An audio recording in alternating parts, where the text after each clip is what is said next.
Saya tuh kalau ngaji Rebo itu ribuan, nggak mulai orang jelas, nggak jelas, setengah jelas, yang wali, setengah bulat, setengah buron, ada semua.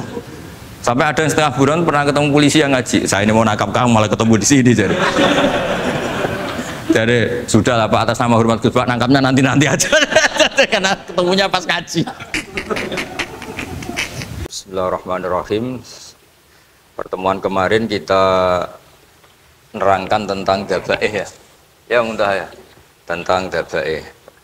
2 kali saya pertemuan ngisi fikih di sini tentang hewan yang boleh disembelih terus ukurannya hidup itu kayak apa. Kemarin kita cerita hayatun mustaqirrah sama hayatun sing ghairu mustaqir. Tapi kali ini saya akan cerita ilmu sosial ya. Kita sebagai umat Islam di Indonesia yang kita semua ahli sunnah wal jamaah mewajibkan amar ma'ruf nahi mungkar. Tapi saya mau cerita sedikit tentang fatwa Imam Ghazali dalam kitab Ihya, dan ini saya bukukan ketika 100 harinya Kiai Haji Maimun Zubair ketika saya diminta ngisi ceramah di acara 100 harinya Mbah Maimun Zubair, guru kita semua. Di antaranya adalah ketika melihat maksiat itu apa seharusnya kita membenci pelakunya atau malah justru menunjukkan simpatik dengan harapan bisa dibina. Ini halaman 20 ya, kalau di buku ini halaman 20. Sudah ketemu ya halaman 20. Di Ihya aslinya di kitab saya juz 2 halaman 225. Kemudian ada Ihya Darul Fiqh ini milik Pak Mustaqim, tadi tak cek halaman 29. Jadi supaya kita amar ma'ruf nahi mungkar itu pakai ukuran yang dipakai ulama. Ya kalau di buku ini halaman 20. Ya kalau di buku ini halaman berapa? 20.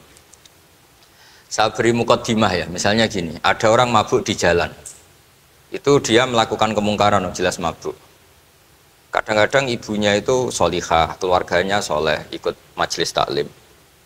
Dia mungkin tersiksa karena keluarganya mabuk. Atau mereka keluarga tersiksa anaknya mabuk. Tapi tersiksanya hanya mabuk saja, tapi gara-gara kamu nahi mungkar secara serampangan, kamu tegur, malah dosanya bunuh Anda. Ini namanya apa? Nahi mungkar sing yu'addi ila ma huwa akbahu minhu atau angkaru minhu atau syarrun minhu. Kamu nahi mungkar tapi tanpa perhitungan sehingga melahirkan mungkar yang lebih dahsyat, yaitu pembunuhan. Nah, di antara syarat kewajibannya nahi mungkar itu aturannya jangan yu'addi ila mungkarin sing akbaha minhu atau syarron minhu, jangan sampai mendatangkan kemungkaran yang lebih apa? Buruk. Ketika keluarganya dengar anaknya mabuk mungkin masih bisa mentoleransi, tapi kalau dengar bunuh kiai atau bunuh orang yang sangat dihormati karena ditegur lebih tersiksa. Begitu juga misalnya ada orang yang sering datang ke masjid itu berjamaah sholat, tapi pakaiannya masih agak-agak gimana gitu. Cara papa ngerti ya agak gimana gitu. Nah ternyata kalau ditegur malah nggak sholat. Nah ini kan kita punya perhitungan ya. Kalau ditegur nggak sholat, kalau dibiarin tetap sholat, mendingan nggak negur. Asal di hati kamu, jangan-jangan nanti nggak ada pemandangan kalau ditegur lah, itu yang mulai masalah kan. Tapi sebetulnya itu mulai masalah, itu hadun nafsi. Kalau perhitungannya gitu hadun nafsi. Tapi kalau perhitungannya selama masih islami, dengan perhitungan-perhitungan haqquh wa rasulih, insya Allah itu ditoleransi. Nah, di antara makalah yang ini contoh ini untuk anak-anak begi, untuk PSG, tak warai caranya jadi wong alim, ini jujur saja, enggak niat sombong. Saya tuh kalau punya makalah itu sampai begini. Ini itu satu makalah sebelum dicetak itu berupa buku ini. Ini begini modelnya. Jadi referensi yang sama tak tulis dari berbagai kitab yang berbeda. Dulu ketika Syekhina Kiai Haji Maimun Zubair masih sugeng, tiap ketemu itu dicek. Itu dari kitab apa. Jadi selain referensi secara mudawana, al-kutubul mudawana, juga dikonfirmasi berkali-kali. Misalnya gini, orang sekarang itu nggak siap dakwah orang yang ahli maksiat. Dulu itu zaman Nabi dakwah itu malah nggak sekedar maksiat, masih kafir yang didakwai. Pertama Quran turun tidak ada qul ya ayyuhan nahdiyun, qul ya ayyuhal muhammadiyun, yang ada malah qul ya ayyuhal kafirun, karena yang didakwai orang kafir. Jadi kalau kamu nyari dakwah yang sudah orang steril, sudah soleh semua, itu orang Jawa nguyai segoro, sekaruan soleh kok bu dakwah. Jadi memang tantangannya dakwah itu ke objek yang kita nggak siap. Nggak siapnya mungkin kita beda agama, mungkin beda kultur, beda kesolehan tuh. Ya, jadi ini tak baca beberapa makalahnya orang dulu. Ketika melihat saudara kita, teman kita atau tetangga kita melakukan maksiat atau sedang maksiat. Tak baca Arabnya dulu, mungkin sebagian nanti itu mungkin biar barokah. Ini teks aslinya Imam Ghazali.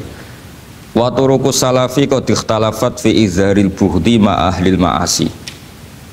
Semua orang salaf berbeda-beda dalam memperlihatkan ketidaksukaan ma ahlil ma'asi.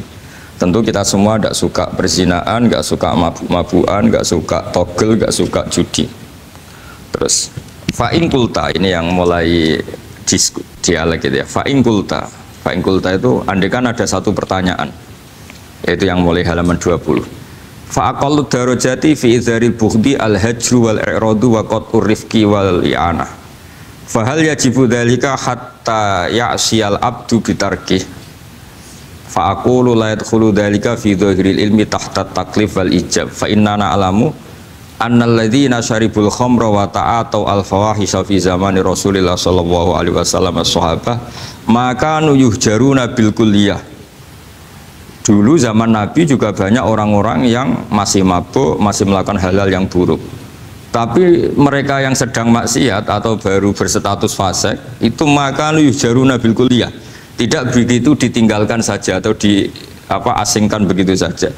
Balkanu mungqasimina fihim ilaman yakhdidul qawla alaih. Sebagian sahabat kalau melihat orang yang mabuk, yang enggak benar, keras. Wa yuzhirul bughdalah, memperlihatkan tidak sukanya. Wa ilaman yu'ridu anhu wa la yata'aradu anhu. Ini milik orang Jawa, ya tidak benci, ya tidak suka, pokoknya terus pasif. Semua corong Jawa gak melok-melok ya, itu. Nggak, biar sampean ngerti bahwa perilaku kita sebagai orang Jawa atau orang Timur, orang Indonesia ternyata ada pembenaran di ikhya, meskipun kebetulan, kebenaran Anda meskipun kebetulan. Nah kali ini kebetulan yang punya dalil itu, maksudnya sudah kebetulan sekarang dicarikan apa? Dalil, kan lumayan kan, supaya kelihatan pinter gak Pak Zarkasi gitu. Kalau ini pinter dapat gaji, jadi pinter ada dua, pinter yang digaji Allah kayak saya, yang digaji negara gak Pak Zarkasi. Maka pasti kaya saya lah, yang gaji lebih kaya. Saya dulu tuh sering ngajar di Jogja, ketika boyong di Naruan, di Rembang itu teman-teman saya yang kerja di Jogja itu tanya gini, Pak kok bisa ya, habis gaji tetap di Jogja, pindah di kampung yang gajinya agak jelas. Ya jelas saya, kata saya, kok bisa gajinya dia itu surga, gaji kamu paling 2 juta. Terus dia bilang, ya inginnya 2 juta dan surga, rakus gak baik kan. Tapi Allah itu maha luas, masih nggak apa-apa ya, gaji di dunia, gaji di akhirat nggak masalah. Jangan insya Allah betul sudah. Artinya gini, ketika melihat kemungkaran, ini kan saya bela Mbah Mun, makanya judul ini Al-Intisar lil Madhabi Syekhina, bela Mbah Mun, bela Pak Kuras, bela bapak kita sendiri. Kita tidak pernah punya guru-guru yang melihat kemungkaran itu reaktif. Tapi secara referensi yang reaktif zaman dulu pun ada. Wa ilaman yuziru al-bughdalah, ada orang yang memperlihatkan ketidaksukaannya. Ya kita secara referensi itu ya ada kelompok yang seperti itu, mulai dulu ya ada. Ada yang tidak ngambil sikap. Nah ini sangat Jawa sekali. Wa ilaman yu'ridu anhu wa la yata'aradullah.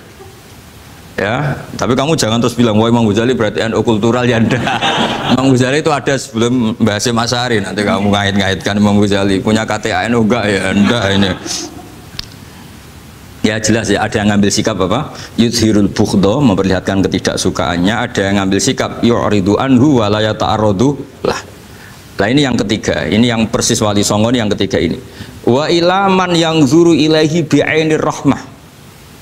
Ada orang itu melihat temannya maksiat, saudaranya maksiat, bawaannya malah tambah suka, tambah sayang. Karena itu dianggap sarana menarik simpati, kemudian berharap nanti menjadi baik. Ini yang ketiga, ini yang mungkin paling berat, tapi itu percontohan yang diceritakan wali-wali Songo.